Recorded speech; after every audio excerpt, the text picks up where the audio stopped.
Опасен затвореник од Идризово избега денеска од затворското комбе кога чуварите го враќале од клиниката во затворот. Малку наивно за да се поверува дека немало договор за бегството на затвореникот, кој имал и компањони. Утрово 38 годишниот Фидан Исеини по лекарскиот преглед на клиниката не се вратил во Идризово. На пат кон затворот на бензинска пумпа, двајцата чувари што го спроведувале застанале на пауза. Возилот сран Мерцедес се паркирал во близина на комбето, наводно ги турнале чуварите и го земале патникот.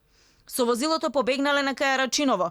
Зачудува фактот што чуварите не викнале полиција веднаш, туку откако се вратиле во затворот.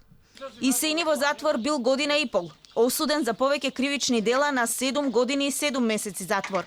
2000 година тешка телесна повреда, 2007 година убиство во обид, 2010 година напад на полицаец, бунт во Идризово, 2015 година насилство и загрозување на службено лице и предизвикување општа опасност, 2018 година криумчарење мигранти.